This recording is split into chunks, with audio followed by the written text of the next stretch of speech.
hard work will not make you rich. I get driven nuts by the amount of gurus and influencers and whatever who want to brag and say, no one can outwork me, I'm the best in the world. So many people outwork me. I still make more money than them. There has to be something else. One of the things that grinds my gears about a lot of the people that I see on Instagram, that you probably see too, is this whole like, no one can outwork me mantra. First off, it's objectively false because many people, A, outwork you today, B, outwork you in the past, C, you haven't met everyone, and D, it doesn't fucking matter anyways. It's the same thing when someone's like, I'm the best, and you have to say you're the best because if you don't think you're the best, it shows that you're not confident. To me, I don't take that at all. If someone's like, I'm the best, then why aren't you on fucking billboards? That's what the best would look like. Absolutely, you need to do the work.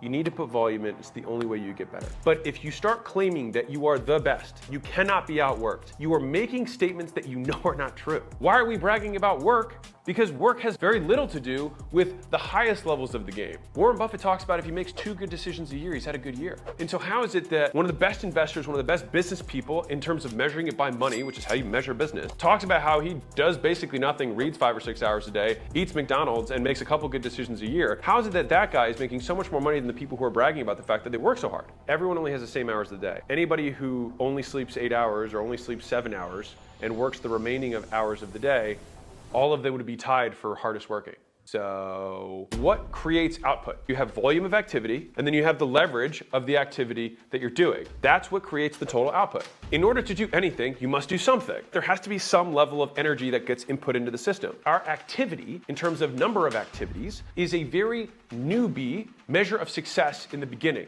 Warren Buffett doesn't say, I sent 1,000 emails today. He doesn't talk like that. He's playing a different game. Jeff Bezos isn't like, woke up at 4 a.m. today. Now, mind you, I'm saying this as somebody who likes waking up early. We can't be as superstitious about what matters. Waking up early doesn't matter. Going to bed late doesn't matter. Not sleeping a lot doesn't matter. The few things that matter are the inputs that go into the system that have the most leverage to create the most output. Now, if you're a newbie and you can't get your ass off the couch, then by all means, figure out how to actually get your ass off the couch and do stuff. But then there's only so many hours, and so boom, and then very quickly you hit your capacity of work. Great, you've maximized that. Now what? The leverage that we have on that activity is going to dictate how much we get out of it. And if we do a low leverage activity many times, we might get more than a high leverage activity that gets done once. A CEO who's going to work with acquisition.com works virtually every hour of every day when they come in. Almost everybody does. So sometimes they ask, they're like, am I going to be working more? We're like, it's impossible for you to work more. But you are going to be changing what you work on because that's the only lever we have. There's only 24 hours. So we're going to switch these 9 out, and we're going to plop these in with higher leverage activities. And so the way that we do that is we look at their calendars and we look at their org chart. This is how you fucking grow a business. You look at what they spend their time on and you see which of these activities are low leverage. Is there anyone else in this org chart that we can hand these activities to? And if a large percentage of these activities are a certain type of thing and they don't exist in the org chart, then it's a role that we need to hire. The point of why I hate the concept of no one can outwork me is that there are many ways to win the game.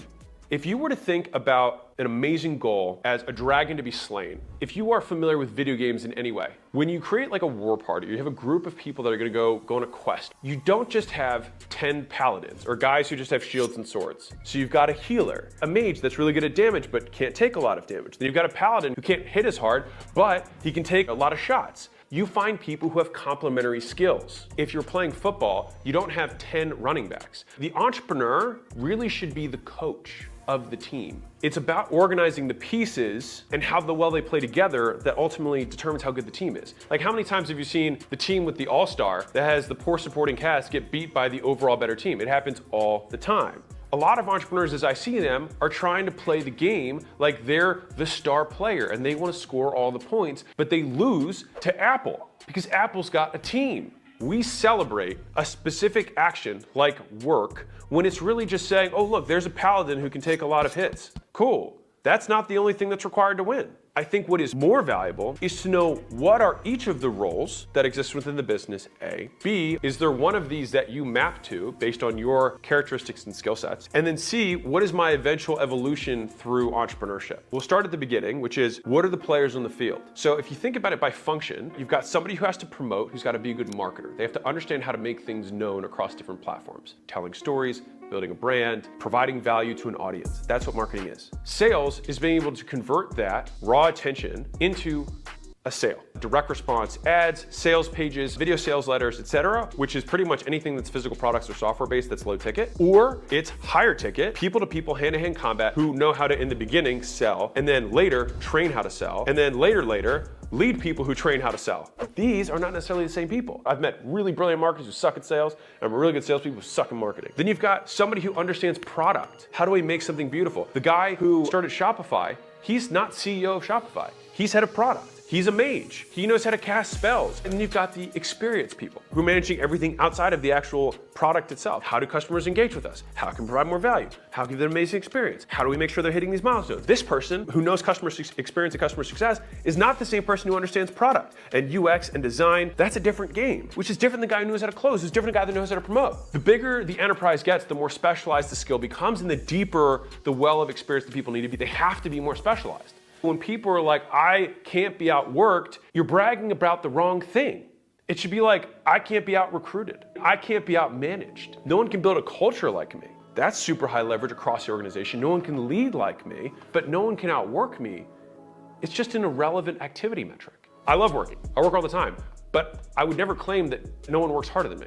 I tend to have very good leverage with the activities that I do. I spend tons of time writing a book, and that book prints and sells copies forever. It's a different way to play the game. And so level 2 of this, which player you are. In the middle run of this, you end up segregating yourself to a portion of the business that you're an expert at or that you're best at. CMO or chief sales officer, chief product officer. It's not about one player being the champion here, it's about how the team works together. Which then gets to the third level of this, is just about being the coach.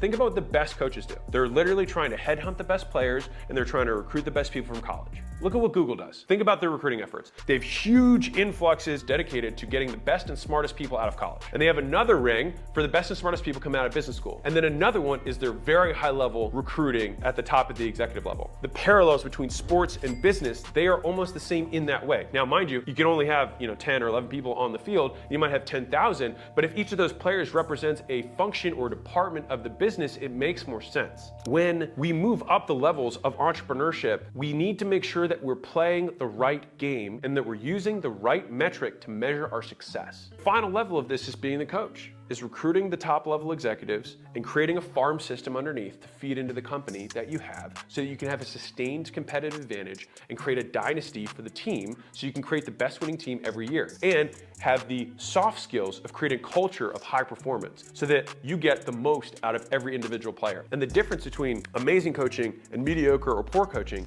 is what would players do if they had no coach or leader? And then what would they do if they had the best coach and best leader? The delta between those two is the value of the coach, the value of the CEO. The CEO needs to have the highest return on time out of anyone in the organization because they need to always be solving the next problem. As long as when they replace their time, the activities they do with the new stuff builds the business even more, then that trade will always work. And if CEO can come in and turn a business around, even behemoths around, in 2-3 years, based on the standards that they set and the values that they stand for, that delta across the entire organization is your greatest leverage.